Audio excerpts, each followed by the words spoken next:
Hi, this is Allison, coach, facilitator, and founder of the Inherent Worth Connection. And I'm welcoming you to another episode of Unveiling Value, exploring inherent worth within systems, structures, and society. And today I'm joined by Pastor Paris White. And she is a phenomenal pastor of our local church that I belong to, Faith United Church of Christ in Muscatine. So welcome, Pastor Paris. Thanks for having me. Yeah, thank you for joining me. So I want to really jump right in and kind of get your take on the definition of worth. Yeah. My take from a Christian point of view, from a Protestant Christian point of view, is that our worthiness is inherent, right? It's not something that we can earn or something that we can derive from outside sources. It's really something that we're born with because we are or we profess and trust in the fact that we are created in the image of God and called good. When God created the world, everything in it, God ended every act of creation by calling whatever it was good. And that's the same with humanity. When God made the first human of the earth, that's what Adam means is earth human, not necessarily gendered, but just an earth human. And God called that being good and said that we were made in God's image. And I think that a lot of times we can look at ourselves as sinful and unworthy. And Christianity certainly gives that message. But I think there's also this inherent worth that we have within us that we don't talk about enough. And that spills over into every other aspect of our life. Yeah. Oh, I love that so much. And I think it's interesting the take again. I think so denomination by denomination is interesting, maybe how worthiness plays in. Of course, as you know, Pastor Paris, I was raised Catholic. So there's a really such a different, I feel like such a different take on the whole idea of inherent worth. Because I know I've told you this story, but when I was born, my grandmother, has passed away many years ago, she was so scared that if I passed as an infant before I was baptized, that I would go like to limbo, that I would not automatically go to heaven. And that to me is such a counterpoint to the idea of like inherent worthiness. If a tiny baby infant isn't deemed worthy, if they passed away to go to heaven, then oh my gosh, what hope is there And for who is? the world, right? Yes. If Yeah. not a baby who has done no harm, but just existed, can have inherent worth, then who can have worth, you know?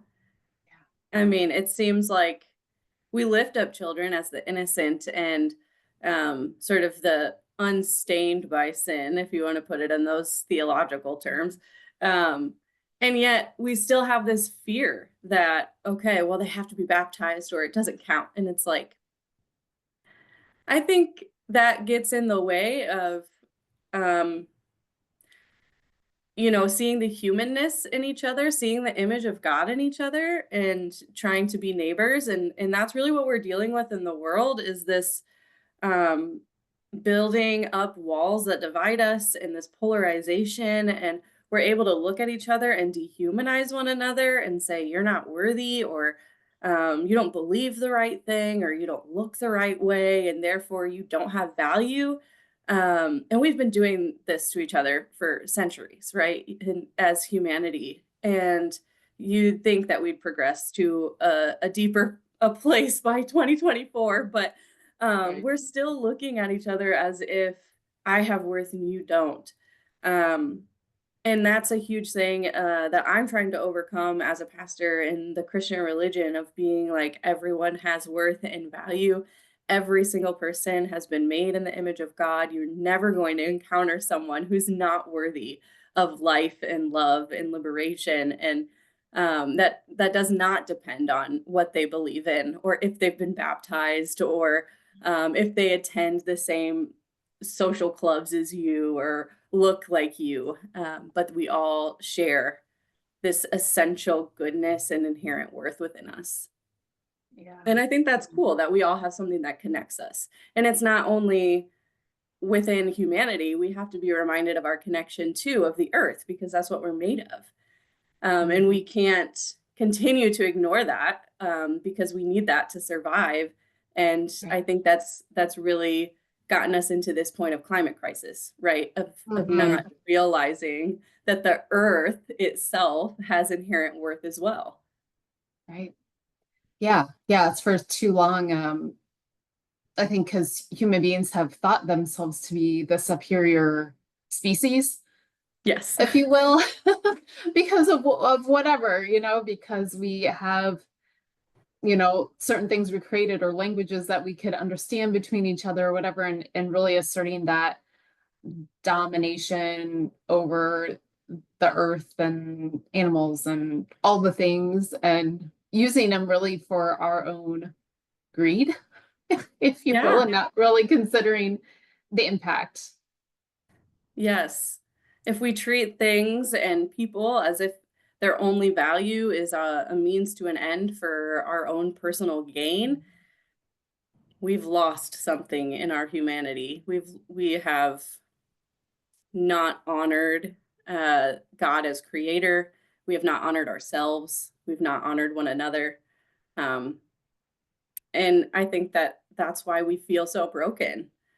And my job, I feel like, is trying to remind people that we have much more in common than we do, that divides us, and we all come from the same essence. And how can we build better communities based on each other's worthiness, instead Mhm. of building communities where it's like, you stay over there and I'll stay over here and we can coexist and I'll tolerate you. Or maybe even worse. I mean, I feel like people aren't even there anymore. It's, It's I'm true. gonna hate you, outwardly hate you Right. these days. And Mhm. we really have a lot of work to do. Yeah. Yeah. We really do. We really do. And um, I love that, you know, I will say, I just want to just give you like, I don't know if you kind of call it a compliment or whatever, but one thing I love so much about who you are and the message you share is, again, you are about the love and inclusion. I feel like that is such a key theme to what you bring as a pastor. And, it just brings me hope, I should say, because I feel like, yeah, that message isn't shared very often. But I was curious. So I'm going to segue just a little bit. So one of the questions I asked on your form is if you had any memory of anything you wanted to share where a time where you doubted your worth. Is there one that comes to mind that you'd feel comfortable sharing? Yes. And the reason why I hesitate to share is because I don't want to put anyone else down, or Mhm. generalize. Absolutely. So in my Absolutely. story, please don't hear that. But in my personal story, as someone who felt called to ministry as a woman and a young woman, um, that has that's been a little bit challenging, in that a lot of denominations currently still do not ordain women or see women as worthy of such a position. And that was really apparent when I was growing up. The closest church to me was a Missouri Synod Lutheran church. And the pastor there was very strict. And I'm not trying to say that every Missouri Synod Lutheran church is like this. Mhm. Other people have had positive experiences, but this particular experience in this particular place was not good for me. Um, there was a lot of when so I, as a teenager, was interested in church. And I mean, as a pastor today, I'm like, yes, please, if you're interested in church and in religion, please come. Like, let's learn about this. And um, this pastor in particular it was a small town. They knew my family and really felt like I wasn't worthy of the church because my parents had both been divorced multiple times. They had just gotten divorced from each other. I was seeking out this pastor because my one of my best friends had just taken his own life, Mm. and all of those things were unworthy in his eyes. Right, my best friend, I wasn't even allowed to cry for him because Mm. that's it, that is an unforgivable sin. So they say, right? And so their worth and their value, their life, for the 15 years that he was alive apparently didn't matter, and wasn't worthy of even crying or grieving over. Um, and I, as a human being, was full of original sin and these passed down sins from my parents. And he just made the track really hard for me. And I left that and I ended up moving in with my dad when I moved here to Muscatine. And this pastor ended up coming to my dad's door to like check on me after I'd gone to college. This is years later. Very weird. I would never do that today as a pastor. Oh, um, but my dad, I had gone to Wartburg College. I had decided I was doing studying religion, and they were pushing me towards ordination. And so my dad told him that. He was like, "Don't worry about her. Like she's fine." And then a couple weeks later, at Christmas time, when I was home for the holidays, I got a 4-page front to back letter about how women don't have a place in the church, especially don't have a voice in the church. wow. And so here I am, like feeling totally unworthy of ministry in the first place as someone who didn't grow up in the church, who's had this bad experience, and like, is God for me? Does God love me? Am I lovable? And then I get this, I finally decided, yes, I am. These people see something else in me and they want me to go to seminary. And then I get this letter and I'm like, okay, what is the worth of women in God's eyes, or the worth of women in God's church, the body of Christ that's been left behind here on earth? Like if that body cannot see the worthiness of women, is that something I want to be a part of? And I mean, luckily, I ended up being at an ELCA, a different type of Lutheran college, who had been ordaining women for decades. And now I'm part of the UCC, who was the first denomination to ordain women. So there are spaces for us. And actually, in the early churches, the first few centuries of the church, women had a voice and were leaders. And it Hmm. wasn't until patriarchy came along years later that established and kicked us out. But I mean, women do have such a place in the Bible and in church history, and um, it took a long time for me to get there, but there was an example, and it still exists today, of women not being found worthy of making our own choices about our bodies, of making our own choices about career, and kids, and the whole gamut. So I think that's definitely something that the church is still wrestling with and society is still wrestling with, which makes me sad, but again, just means we have work to do, right? Exactly. Wow. I had not heard that story. Oh my, I appreciate you so much for being willing to share it. And Yeah. just the courage that takes to step past that opinion, that person's, I mean, obviously that hit and you were able to decide that wasn't the truth. Yeah, and I really attribute that to the Holy Spirit, of this feeling that God was trying to tell me a different story than this man, than this particular denomination. And it's really hard to know, right? Is what's God pushing me towards and what's society pushing me towards? And um so that's the leap of faith part, right? To trust that God is calling, and to just keep faithfully taking one step at a time. And um, now I'm a pastor of a church with 2 theology degrees, and Yes. Um, just still taking one step forward. I know that there's multiple, denominations who still, I love ecumenical work, but they won't work with me as a woman pastor. And I just pray for them, and I pray for the church as a whole, and I pray for society who is I pray especially for our children who are so malleable, and I take very seriously when I'm teaching confirmation of trying to help kids think theologically in a way that's open and flexible rather than trying to indoctrinate them with things that they're going to have to deconstruct later because they're like, Right. oh, maybe God doesn't hate women or gay people or whatever it is that they were taught in their youth. and Right. and so I think it starts young, and even if we think that our children aren't picking up messages, they definitely are.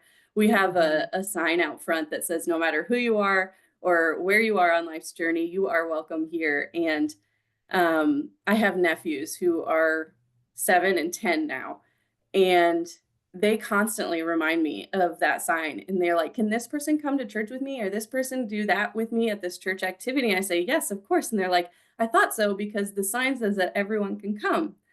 And Oh, I'm like, yes, that's exactly correct. That is the message we are trying to send. um, yes. and and you would think that people who are 7 and 10 aren't even paying attention to stuff like that, but they are. And that's a message I didn't have at that age. And I just think it's so Right. important Hmm. if we can teach our kids to see the worth in every human and every bit of creation, what a difference that might make in our future. Yeah. Yeah, I agree. And I love that so much that they're paying attention. Yeah. And they look Oh, at other church signs and they're like, that one doesn't sound very nice. They're like, I don't think I'd be welcome there. yeah. So Oh my they're gosh. the subtle messages, they They they were pick them there. up. Hmm. Yeah. Yeah. Yeah. And it is so important.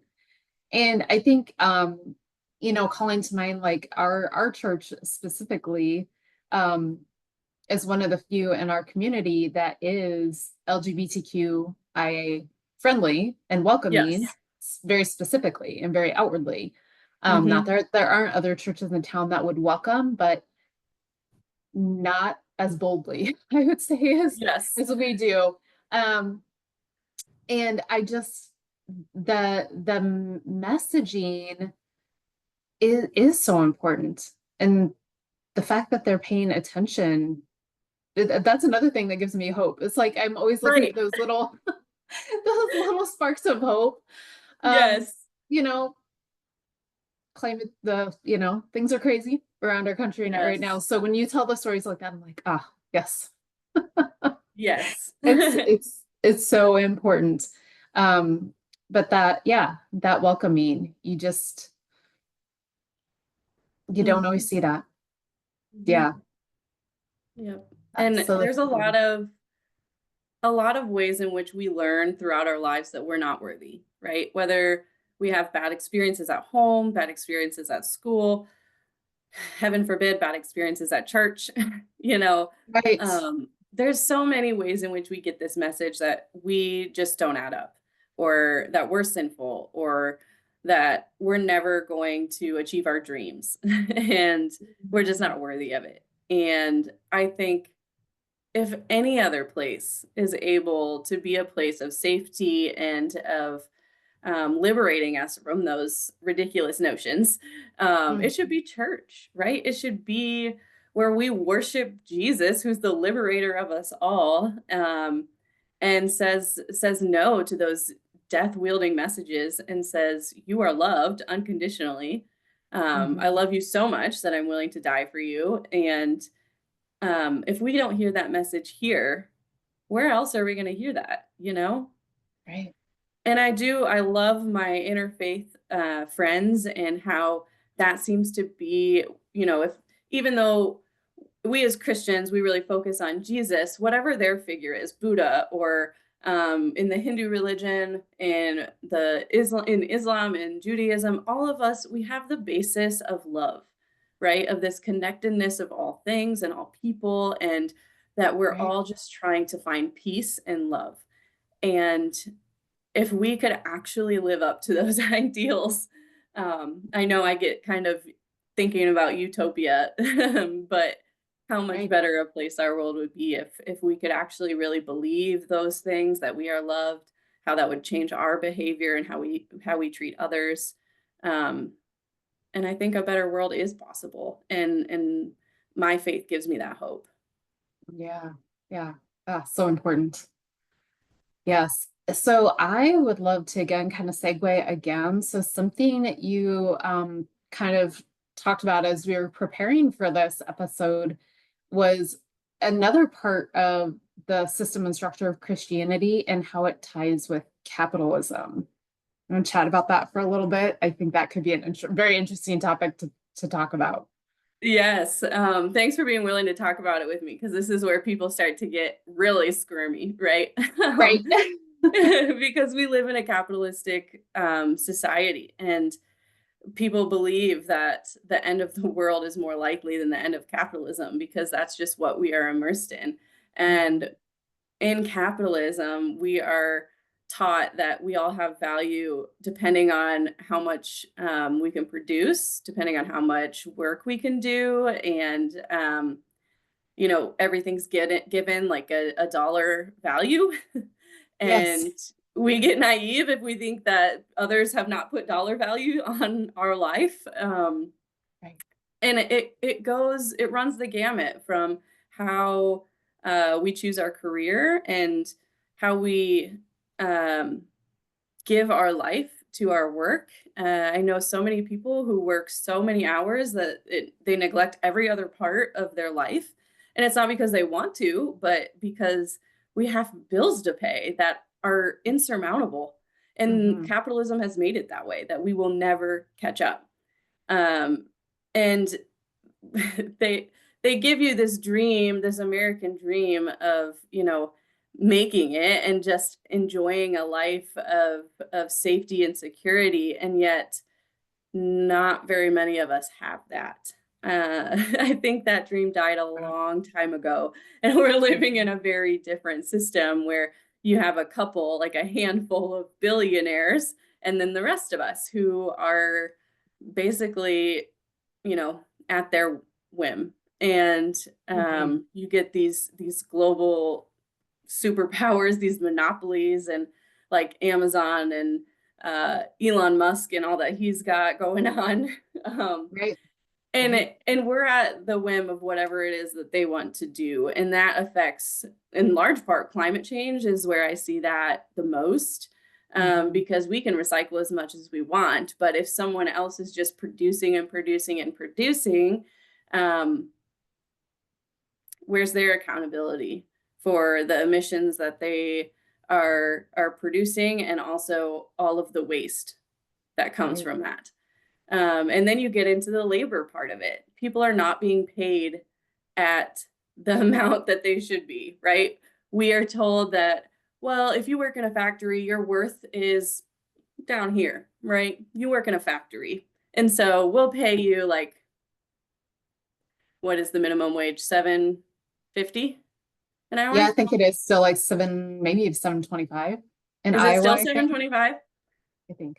And then worse than that, if you wait tables, if you work in the food industry, which is an Yeah. essential part of our life to eat, right? You make a couple bucks an hour and then tips. Yep. And so we are nickeling and diming our way through life, while the people who own those corporations or those businesses are, they have three homes and all the gadgets that you could want in the world, and the rest of us are Yeah. unworthy in Right. some way, right? It doesn't make sense, and it does not value the earth either, as I've mentioned. And I think other countries do this a lot better than America does, which is hard for us to admit because we're taught, Mhm. and we like to regurgitate that America is the best country in the world, and yet we're actually one of the only first world countries. I hate that language, but Right. we're one of the few who are an advanced society that does not have things like adequate pay or adequate time off or maternity, Universal health paternity, care. Yeah. universal. Yes. And that's because people are making money off of those things, right? Mhm. And so Mhm. our value, our worth doesn't matter. It's the value of the dollar that matters, and which is so twisted. And so many of us are, this is just how life is, and we don't question it. We just struggle with it. And the more that we're struggling and occupied by that struggle, the less resistance we have, right? We don't have Right. time to make a fuss about it. We No. often, and a lot of people don't have the security. Like if you speak up, they could just fire you, right? Mhm. Mhm. And you can't afford to lose your job. Right. And so it's Yeah. just this, we are entangled in a system that works for 1% of people and everyone else is unworthy. And it, they say, well, that's not actually how it is. It's just that you don't work hard enough, or you know, Right. you could be in the 1% if you tried hard enough, but that's not reality. And Not at all. if we could get to a place where we can admit that, I think we could change it. But a lot of people, like I said, they don't have the time or the energy to try and change things, which is really Mhm. unfortunate. Yeah. Yeah. It really is. I think it is the idea that so many people are living in a survival mode type of Yes. situation. And when you're living constantly in survival mode, yeah, you don't have the time or the energy to think about, get involved with, organize, do any of the things that maybe could change the situation you're in. I mean, yeah, when you're in survival mode, you're in survival mode. That's Yes. kind of it. Yes. And it's also, I think about this theologically because, you know, Jesus claims that, well, he says, I came so that all might have life and have it abundantly. And Yeah, so when we see that people aren't able to have abundant life, and it's the majority of people who aren't able to have right. abundant life, I think the church has something to say about that. And unfortunately, the church as an institution is also caught up in that structure. I'm a paid employee, right? And so Right. Yes, yeah, yes. and the way that we do charity is largely monetary donations, while many of us continue to have a second house or have multiple cars and things that we don't necessarily need, but we're taught to think of ourselves first, and then what we Mhm. can give a little extra to someone who doesn't have those things Right. is is how we do charity rather than maintaining a community of care and love that sees everyone as worthy of having a house and food and education and healthcare. And I like this saying that, you know, why can't housing be like when you're at Thanksgiving dinner, right? Thanksgiving's coming up, and we say, you can't have seconds until everyone's gone through the line first. Why can't housing Right. be like that? You know, Yes. have a Yeah. vacation home until everyone's housed. But no, Yes. we say, I can have that vacation home because I worked really hard, and that person doesn't have it in them to have a career or has made bad choices or it struggles with mental illness or alcoholism or whatever it is that we can place blame that makes someone Mhm. unworthy. We Right. tend to, that's so much easier for us than giving up our extra so that someone else can have just enough. Mhm. Yeah. I see that as such a stark difference between when we look at someone else, if we're at that level, we're like, we have the extra, but we look at the other people like down below us and we're saying, well, it's because they didn't work hard enough or they didn't try hard enough, where we're pushing that view onto them rather than looking at ourselves as being privileged. Right. It feels like it's such a different concept because I know the whole concept of, that we talk about like white privilege Mm-hmm. and that is such a dirty word. Like don't talk about privilege. Don't make I mean, they talk about with critical race theory, which I will say I do not understand that topic at all, but I know that it's scary to people because they're saying it's like reverse racism and like Yeah. don't make white people feel bad about themselves. but Yeah. but if we can turn that mirror around and say, okay, I'm privileged. I will say that I myself am privileged. Mm-hmm. I grew Same. up I grew up in a financially stable home with two parents that are still married. I never had anything that could even closely resemble hardship in my childhood, in my growing up. I had all the support I needed. I had financial security. I never had to worry about if I had food on the table or a roof over my head. And it's like if we need, this is of course, me getting on my soapbox, but it's like the narrative is so messed up. It It's is. so wrong. And I feel like Jesus, came to earth because the narrative was so wrong, right?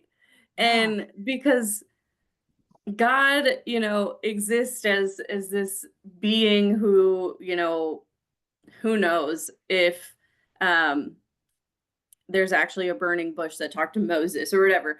But a largely other that you don't really know if you're following God or not. And then Jesus comes as a human being to say, Mhm. okay, I'm God and I'm revealing myself to you into the world to say, this is not right. This is not the world that I wanted. And let me show you a different way. And they crucified him for it, just as we would today in Oh, capitalist America. exactly. 100% Right. crucify him or put Yes. him in an insane asylum. Right. But as a church, we're called to be that voice of reason that when we come to worship, we're practicing a different way to be community, a different way to live together. And if that doesn't spill over into our everyday lives the rest of the week, what are we doing? You know, Mhm. Mhm. that's not the point, is not for you to come sit here for an hour, one day a week and feel good about yourself. I mean, I would love for you to feel good about yourself when you come here, but Right. the point of that is to be sent, to go and live the way of Jesus. And a lot of people put that into a really small box and say, well, the way to live um, in the way of Jesus is to force other people to be Christian. Yeah. And Yeah. and that's done a huge disservice to Christianity because Yes. Jesus never forced anyone to be Christian. He wasn't even Christian. He was a Jew. And so, Mhm. Exactly. he was pushing boundaries. He was talking to Samaritans and he was showing people that it doesn't matter. Nothing matters other than the way that you love people. And the way that we have set up Christianity from its very beginning was enmeshed in empire, right? The Roman Emperor Right. Constantine made Christianity what it is today. And we're still deconstructing from that as an institution, um, Mhm. because we shouldn't just be thanking God, we should be following God. And I know in the Lutheran Church that gets iffy because we think, well, our worthiness doesn't come by our actions. Of course not. But faith without works is dead. Because how do you respond to that faith? How does that faith change who you are, right? We talk about this transformation, but we never define what that transformation is. And I think that that's a transformation from this individualist society that has drilled into us all these counter narratives. It's a transformation from that to more of a collectivism that says, my freedom is tied up with your freedom, and Mhm. my ability to have abundant life is tied up in your ability to have abundant life. So that changes how we treat one another and how we set up our life and set up our Right. communities, whether we're Christian or not. Mhm. Yeah. Yes. I love how you said that. So, so we think about how we can do that, like from a church community standpoint, because we go to church, we get to be in that small pocket of community. We get to feel good for the day. And then we can go out and just, in different ways, I suppose, love our neighbors or love other people, whether it's just being kind, like truly kind to other people and talk to them, recognize them, acknowledge them Hmm. as humans, or volunteering or donating or doing whatever we can for the people who need it. Hmm.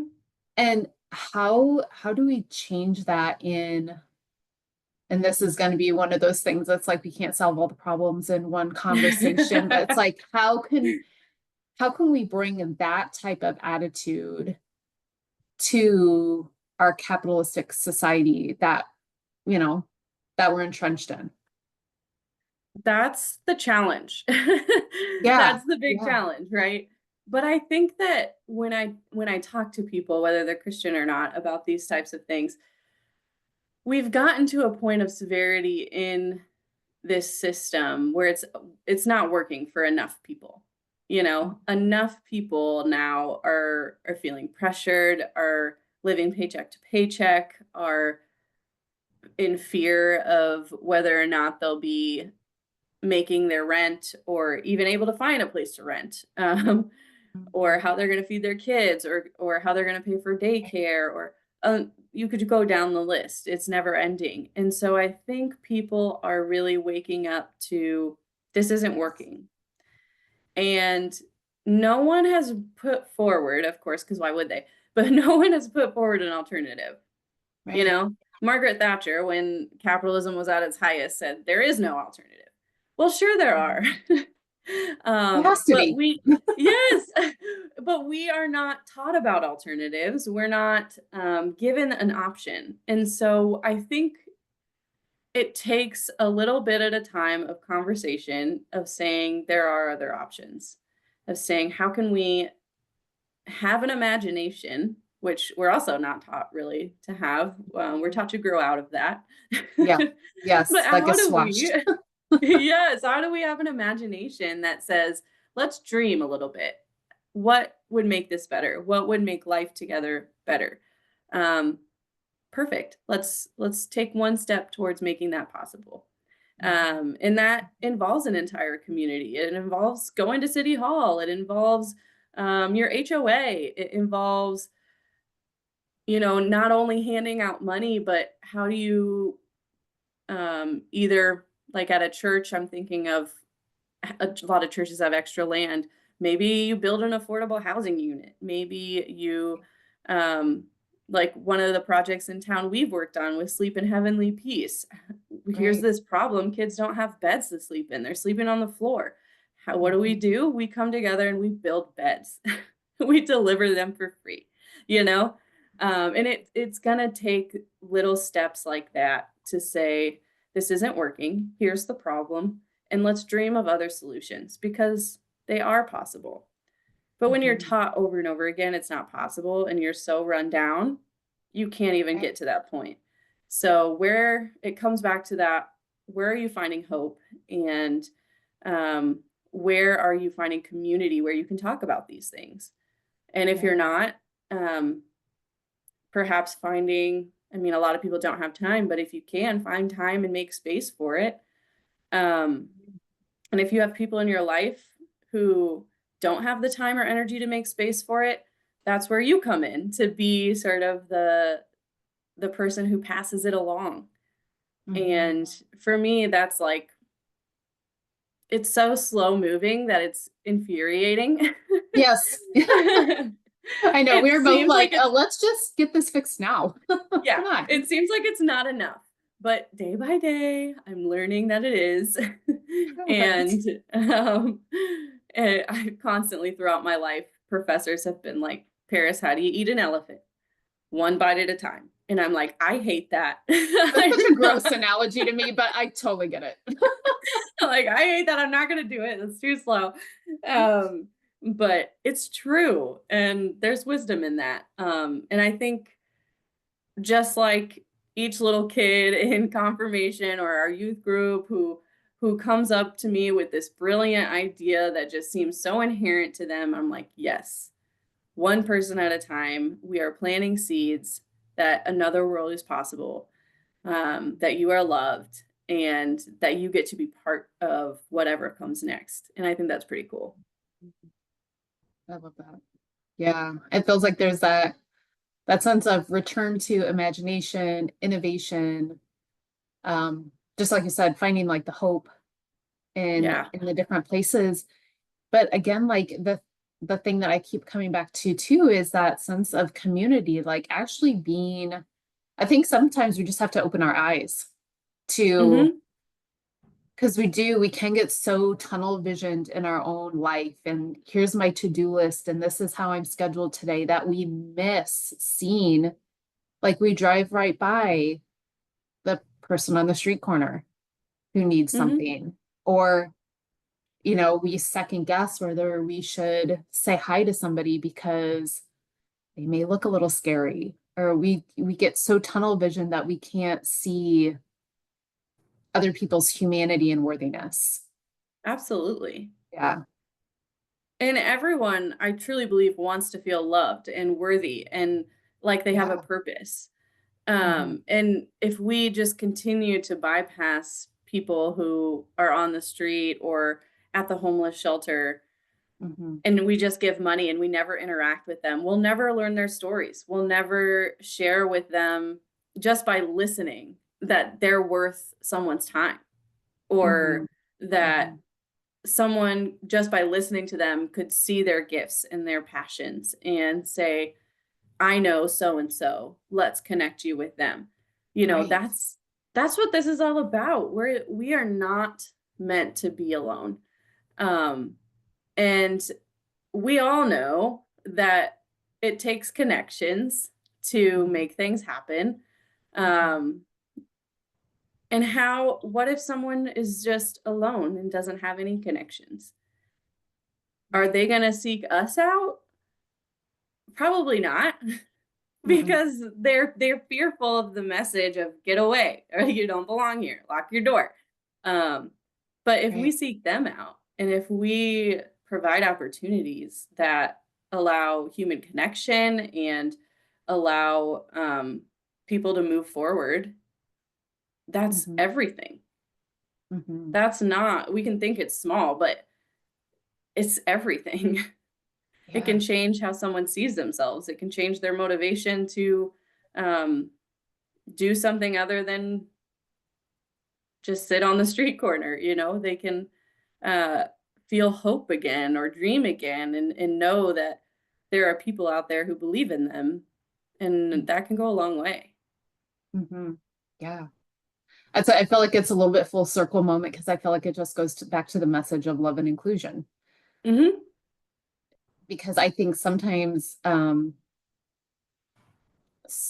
just thinking, and I'm thinking specifically right now about seeing like children, specifically just noticing my daughter's grade right now and thinking back to when she was in elementary school.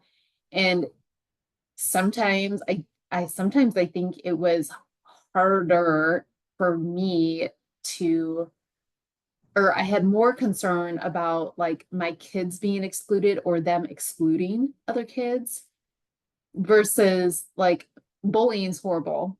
But sometimes it's like you miss that silent person that's out there just on the perimeter and they Hmm. don't feel that welcome. Um and again, I think that just ties back full circle. Like the community is about welcoming, it's about inclusion, Yeah, it's taking care of each other. yeah.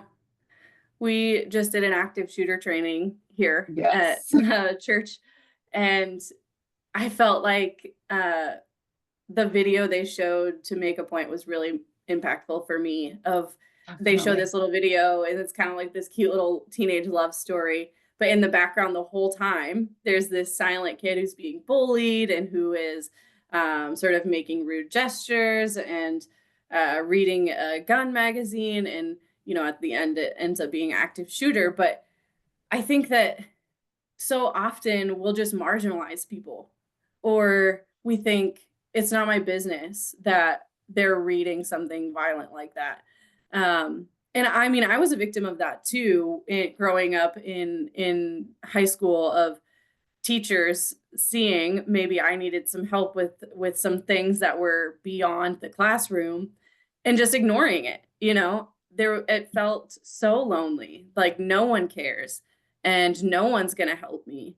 Um, and Right. when you learn then to stop asking for help, and you learn to just keep to yourself, don't reach out. And Hmm. I think that we really have to start paying more attention and seeing everyone of worth and value. And when we see someone who's alone, make a connection with them. Or if we see someone being bullied, speak up. And these are all things that, you know, the kids are being trained on these days in school, which I think is great. Hmm. And that'll make a huge difference. But us adults don't get those trainings, and we have to do those things too.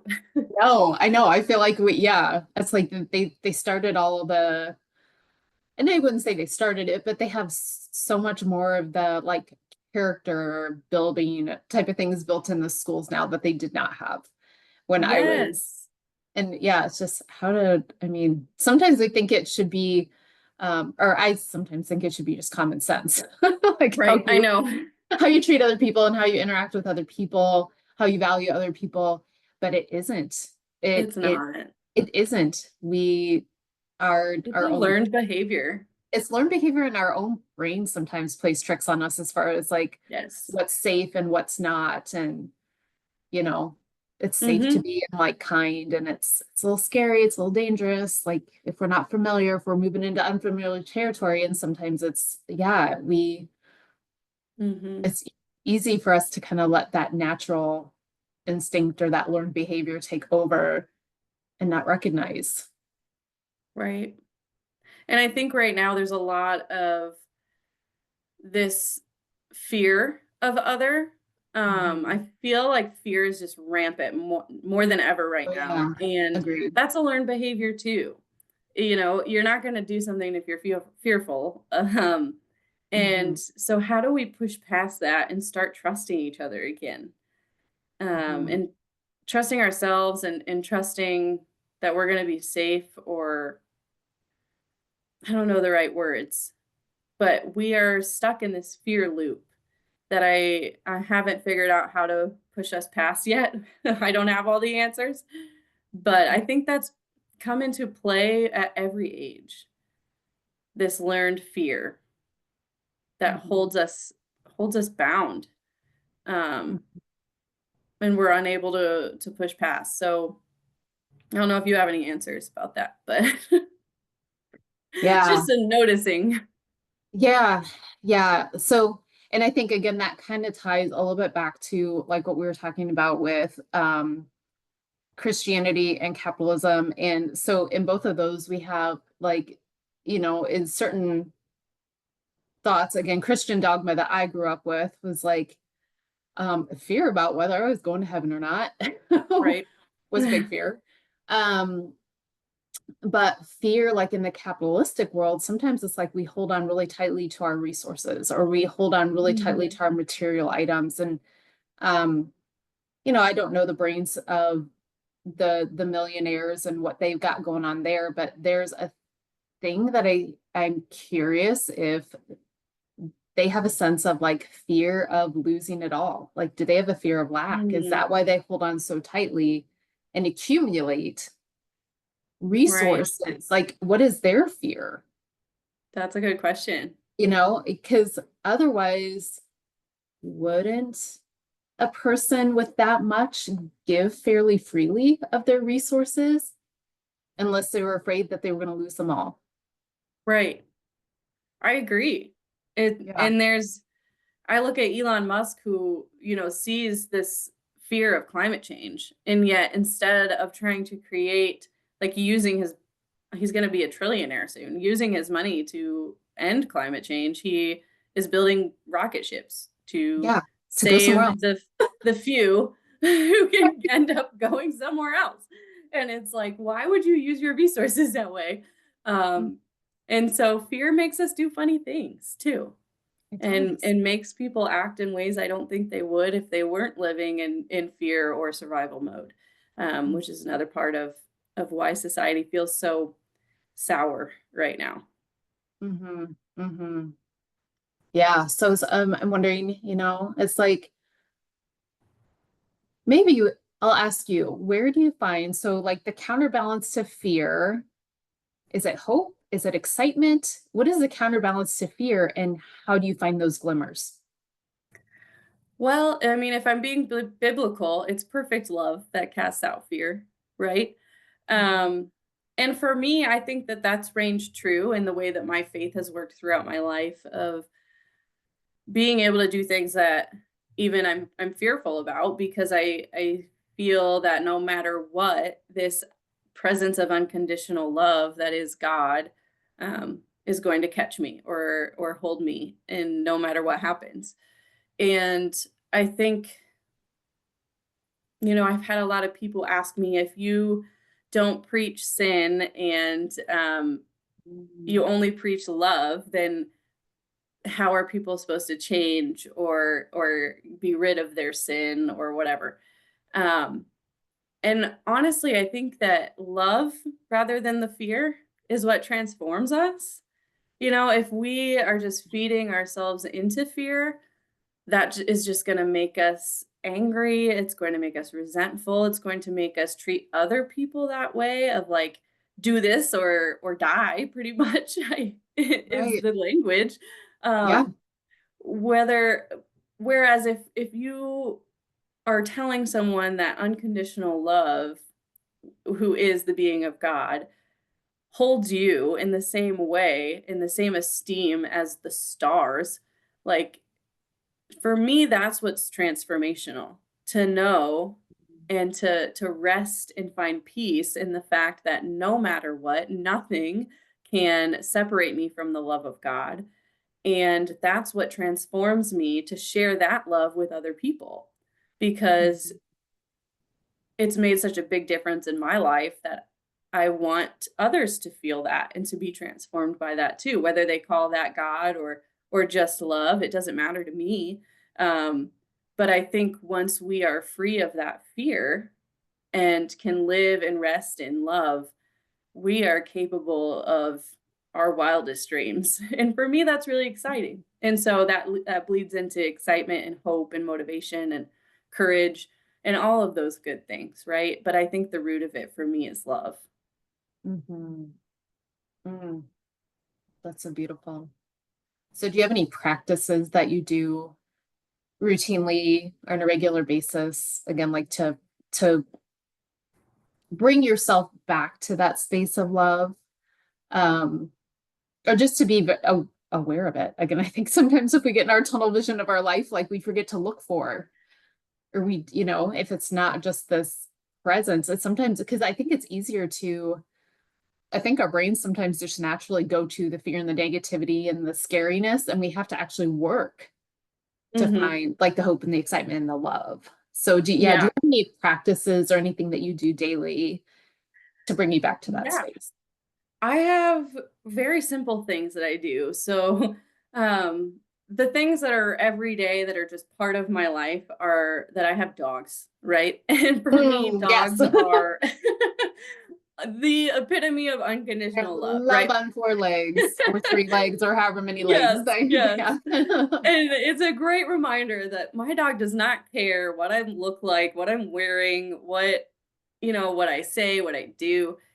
My dog just loves me, and for me, that's a good reminder. And then, now that I live back at home, I have my little nieces and nephews, and Mm, they also remind me, like, little baby Isla, who's a year and a half, and how just excited she is to see me, and she doesn't have any judgment in her heart. It's just, "Oh, a human being that I love and who loves me," and, for me, that reminds us of that is our inherentness, right? That is inherent mhm. in us, not Yes. this thing, these fears and these learned behaviors that we come to get every year of our life, right? Right. But our inherentness is to just be happy and excited and loving.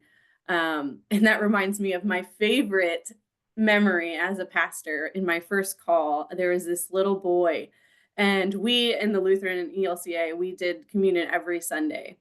And we had, you know, the rails up, and people would kneel at the rail and put their hands out for the bread and the wine. And a lot of the adults, they come so somber, you know, I'm a sinner, I need this to heal me, my brokenness, which is valid. But I had this little boy who would just, he could not wait for me to get to him. He's like, just give me, give me, give me, give me, give me. And I'm like, Oh, yes, we all need to be like that, right? That is our inherentness. That is what we are born with. And I hate that so many of us have grown out of that. But little kids are a reminder. And then other like more spiritual practices is, I used to hate this, but I am now a person of silence. And mhm. so like one of the things I do here is weekly hold centering prayer, where I usually read a poem, and then we sit in silence for about 20 minutes, and I'll end us with a prayer. But that's really important to me, to be able to just sit and not only to pray with words, but to pray in silence, to allow God the space to speak, and to allow me, especially if I can do this outside, to connect with nature. Um, and then when it comes to just daily needing, like, okay, I'm in panic mode, let's take a second, breath prayers of like, breathe in love, breathe out all this negativity. I breathe Yeah. in security in God, and I breathe out everything I'm anxious about. And so sometimes it's really Love just as that. simple as stopping to breathe. Yeah. Yeah. Oh, that's So perfect. all those things are little glimmers of hope and life and love. Yeah. Oh, I love that. And I think you're so spot on, like seeing like the innocence and the unconditional love in animals, in children, like they haven't had, you know, quite that same those experiences in life that kind of drag us away from the Hmm. innocent, just excitement and love for life. Yeah. Yes. Yeah. And your practices, I love how like the breath and the silence, like that, it's very universal in so many different traditions. It's like Yes. there's, the kind of your traditional more meditation, whether it's, more of the Eastern type theologies and philosophies that use the Hmm. silence and the breath and yeah, that's so universal. But those are beautiful. I hope the audience can take some of those away and use them themselves if they need them at any Yes, time. definitely. Yeah. And we are getting to the end of our time. I know we could like talk probably for another hour. Yes. And we have done that before. Yes, yes. Our time gets away from us when we're having conversation. But I just wonder, if is there any last thing you would like to leave the audience before we um wrap up our episode? Yeah, I think just a word of, you are worthy. Inherently, Mhm. you are worthy, and there's nothing that you can do that is going to separate you from that worthiness. Um, and that's not to, get a big head about yourself, but to be reminded that Mhm. there's a lot of things that come up in life, right? We all make mistakes. We all Mhm. are dealt bad hands. And yet, what remains is this piece of God or the divine or whatever it is that's within us, whatever it is you believe it is, um, that we can always come back to and ground ourselves in, to say, I'm still worthy of being here. I'm still worthy of love. I'm still worthy of connection. Mhm. Um, and no one can take that away from me. And I think that that's really important, and something that we need to hold on to when we're in these, whirlwind of a time, and it feels Yes. chaotic. Mhm. And so where do we root ourselves? Where do we ground ourselves? Yes. Maybe it's Yes. just in your worthiness. That's enough. Mhm. Absolutely. Mm. Thank you so much, Pastor Paris, for being here. And I'm going to post the Facebook page and our website and your email address in the notes for this episode so people can find you or go listen to your sermons. They're Yeah. posted every Sunday on our Facebook page for the church. And so beautiful. And yeah, we always get so much out of those. So I really appreciate you, Pastor Paris. Thank you for speaking to me on this topic. And Thank um, you. And yeah, thank you for yeah, your work on doing inherent life trainings here at the church, workshops, and now this. And I just think it's so needed in the world. So thank you. Thank you for sharing those glimmers of hope and light that we so desperately need. thank you. I appreciate that so much. Well, I hope you audience enjoyed this episode, and I invite you to like, subscribe, and share. And if you have interest in being a guest with me sometime, I will post the form below that you can submit an application to be a part of the show. And we'll see you next time. Bye, Pastor Paris. Bye. Thank you.